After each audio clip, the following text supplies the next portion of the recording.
Stock మార్కెట్లో ప్రధానంగా ఈ 3 తప్పులు చేయకుండా మనం జాగ్రత్త పడాలి. Hi hello this is Jogi, financial adviser, Dhanamoolam investments. Stock మార్కెట్లో ట్రేడింగ్ చేసేవాళ్ళు ఈ 3 విషయాల్లో కొంచెం జాగ్రత్తగా ఉండాలి. అదేంటంటే ఫస్ట్ వన్, కమిట్మెంట్స్. మార్కెట్ని కానీ మార్కెట్లో వచ్చే ప్రాఫిట్స్ని కానీ నమ్ముకొని మన రెగ్యులర్ లైఫ్ని లీడ్ చేయడం. ఇలా చేయడం వల్ల మార్కెట్లో వచ్చే అప్ అండ్ డౌన్స్కి మన రెగ్యులర్ లైఫ్ స్టైల్ ఇంపాక్ట్ అయ్యే అవకాశం ఉంటుంది. దీనివల్ల మనం ఇబ్బంది పడడమే కాకుండా మన కుటుంబం కూడా ఇబ్బంది పడవచ్చు. సో మార్కెట్ పైన డిపెండ్ అయ్యి మీ రెగ్యులర్ లైఫ్ని కమిట్ కావద్దు. రెండవది, రివెంజ్ ట్రేడింగ్. మార్కెట్లో నిన్న మొన్న వచ్చిన నష్టాన్ని ఈరోజు ఎలాగైనా పూడ్చుకోవాలనే తాపత్రయంతో చాలామంది రివెంజ్ మైండ్ సెట్తో ట్రేడింగ్ చేస్తారు.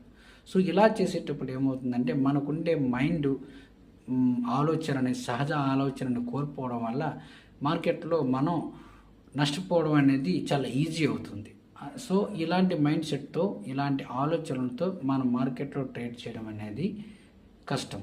అంతేకాకుండా తీవ్ర నష్టాన్ని కూడా మనకి మిగుల్చుతుంది. మూడవది, నెవర్ లాస్ యువర్ ప్రిన్సిపల్. మనం ఏదైతే పెట్టుబడి అమౌంట్ మనం మార్కెట్లో పెట్టుకున్నామో దాన్ని ఎప్పుడు కూడా నష్టపోకుండా మనం జాగ్రత్త పడాలి.